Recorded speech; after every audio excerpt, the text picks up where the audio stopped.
This is the story of Kenneth Randall, M.D. Kenneth Randall is more than a mere character of fiction. He is the personification of the spirit, the ideals, the disappointments, the sacrifices, the struggles, and the hopes of literally hundreds of physicians who throughout the years saw and what's more did something about the needs for advancement in industrial medicine.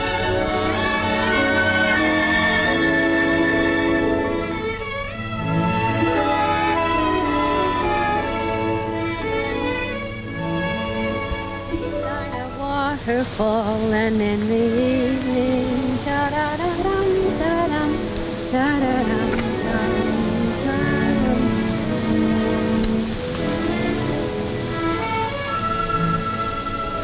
You know, Dr. Kenneth Randall, you're a very wonderful man. That's right. And come to think of it, you're a very, well, to say the least, a very brave young woman, Mrs. Randall. Brave? Why do you say that?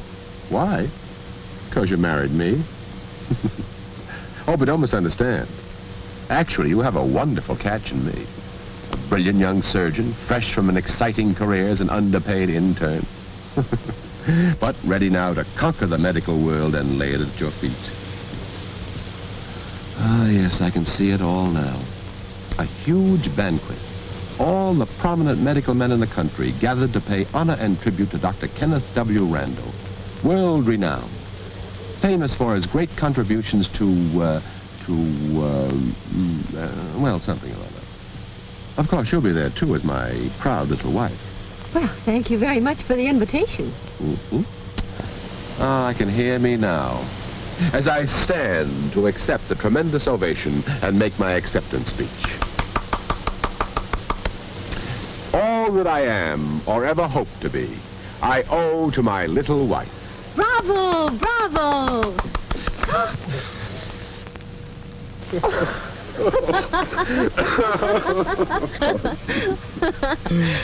Well, tell me, Ken, if you're such a wonderful catch, why am I so brave to marry you?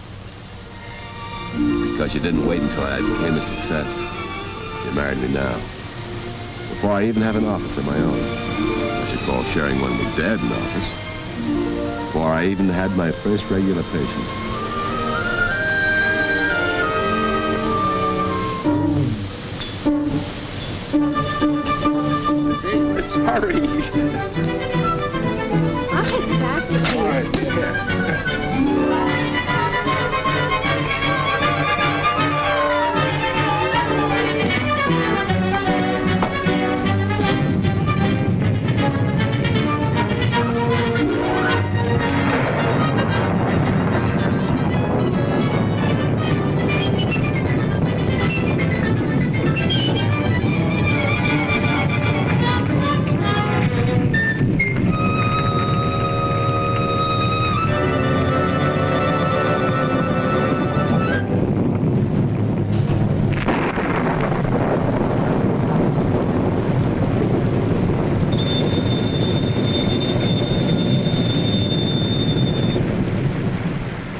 Is it a patient? Hello? There's nobody there. No wonder there's no one there. That's the doorbell ringing. Here's your robe. Oh, thank you, dear.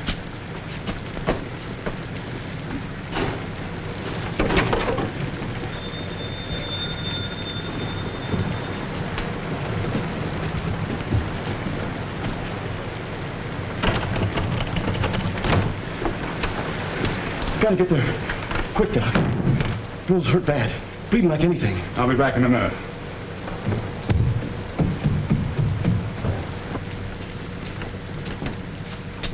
Darling, it was a patient. One of the workmen was hurt over at the mill. Oh, I'll get your clothes.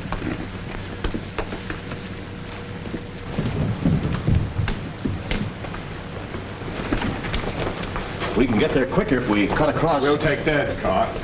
Yeah. Thanks.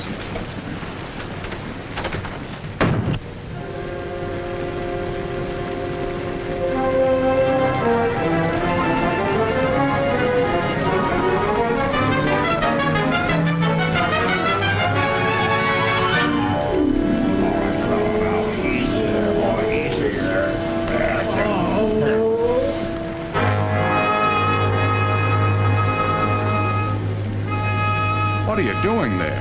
Using chewing tobacco for disinfect. Sure, that's what we always do. Cobwebs for the bleeding and chewing tobacco for disinfecting. Here, let me in there. Yes, sir.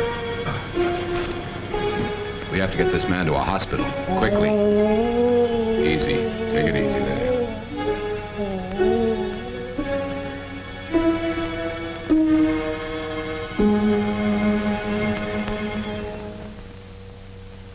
Good morning, Dr. Randall. Good morning.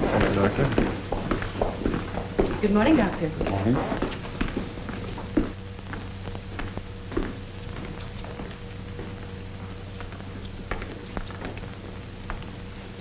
This is your chart. Here. Has my son come in yet, Miss Lane? No, he hasn't, Dr. Randall. Oh, here he is now. Good morning, Dad. Good morning, Miss Lane. Good morning. Say, Ken, I looked in on that new patient of yours just now. Fellow from the mill. I hope you don't mind. Gosh, no, Dad. What'd you think about him? Looks like he'll be all right. Husky fellow. You did a fine job. Splendid piece of surgery. Well, like father, like son, I hope, Dad. That'll take years of hard work. By the way, you'd better accustom yourself to addressing me as doctor, especially around the hospital. I'll do the same. Very well, Dad.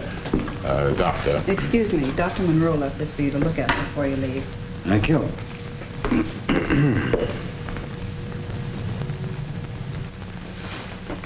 You know, I've been thinking. They have quite a number of accidents over there at the mill. I remember as a kid you were always treating somebody from there, fixing a broken arm or something. Yes, my fees from that mill alone probably put you through medical school. I've been wondering if something couldn't be done about that. The accidents at the mill, I mean. It seems to me that... Well, I doubt if anything can be done about it. There are always accidents, especially in a mill. Men grow careless, something goes wrong with the machinery. Well, I don't know. It doesn't seem right to me. Isn't it part of a doctor's job to do everything he can to prevent accidents and sickness as well as to cure them? Of course, but within reason. You can't close every mill and factory in town. Now, you just concentrate on being a good surgeon and don't worry about anything else. Dr. Randall, they're waiting for you in the operating room. Thank you. Oh, by the way, tell Martha I'll be dropping in for dinner tonight.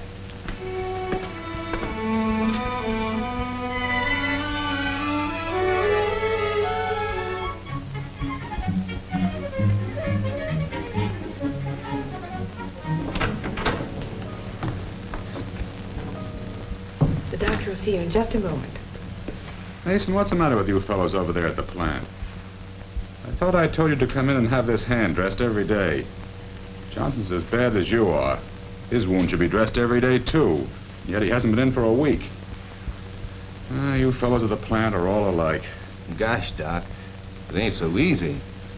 We work all day, and at night, well, it seems when we get home, get cleaned up and have our supper, well, I don't know. It seems there just ain't no time for running to the doctor.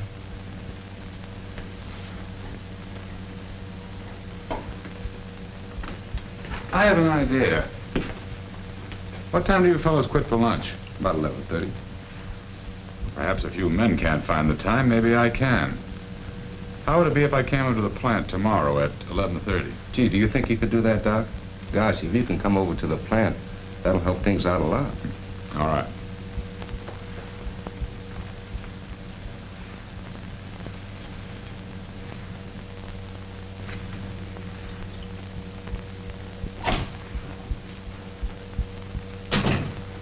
Say, Doc, I want you to kind of take a look at my back. It seems to be hurting all the time. Sure, I'll take a look at it. So, slip your shirt off, will you? There you are, Jim. That'll pick you up. Okay, Doc, thanks a lot.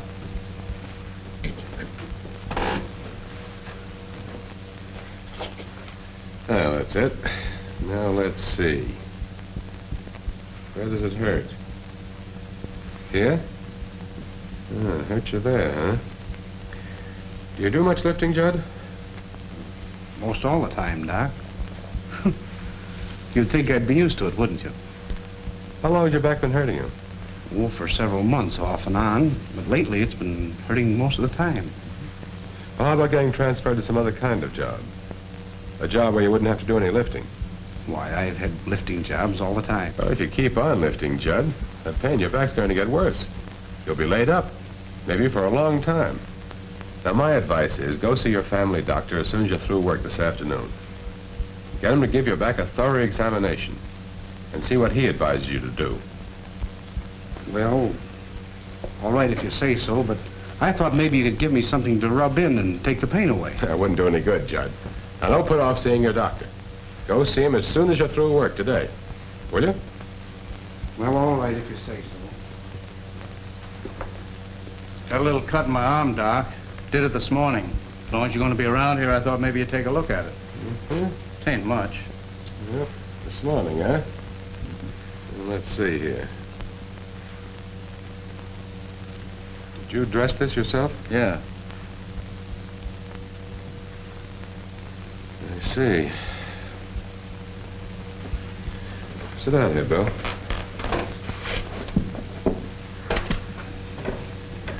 Bill, you fellas ought to have a first aid kit around here. Yeah, except we wouldn't know how to use it. Well, I'd be glad to teach somebody to give first aid treatment. Come in handy in cases like this. Say, Art. Yeah, Bill? Come on over here. Art's always around helping when anyone's hurt. He'd be a good one to teach first aid to. What's up? Hello, Doc Randall. Well, Doc here wants to know if you want to be his assistant. Bill suggested that you might be interested in learning a little about giving first aid in cases like this. Yeah, that'd be all right. Well, fine. I'll leave some iodine, some bandages, and a few,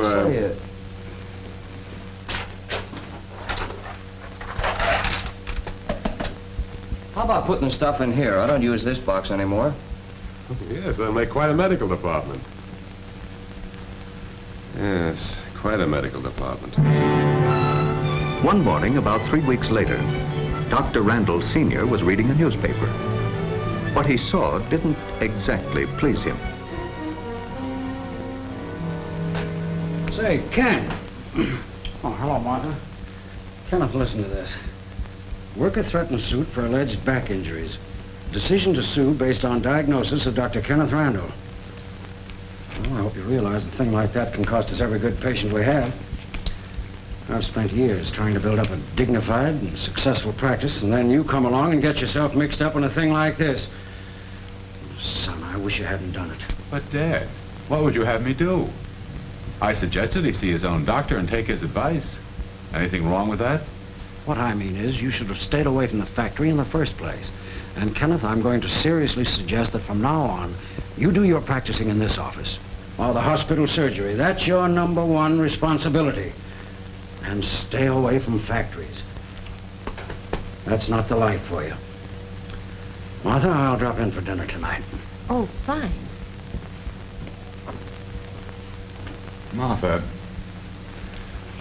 I've always felt that for a man to be a success in his own eyes, he's got to be more than just a competent member of his profession. I don't quite see what you're getting at. Well, I mean, to be really successful, or maybe I should say worthy, a carpenter, a tool maker, engineer, preacher, or a doctor should contribute something to the advancement of human progress through his profession. Maybe it's just finding new ways to make something better or cheaper. Maybe it's fighting and working unselfishly for a just cause. Ken, you sound just like a high school valedictorian. Well, maybe so, but I mean it. And as far as I'm concerned, I'm beginning to think that my job is doing something for the advancement of a new kind of medical practice. New? In what way? Well, new from the point of view of a doctor working to cut down sickness and accidents in the town's factories and mills. Yes, I suppose you could call it the practice of industrial medicine. But Ken, you know what your father will say. What's more important, Martha? What do you say? All that I am, or ever hope to be, I owe to my wife. In that case, I'd better do all I can to help in whatever job you undertake. How are you going to go about it? Well, right now, I don't know. I really don't know. But I'm going to do something.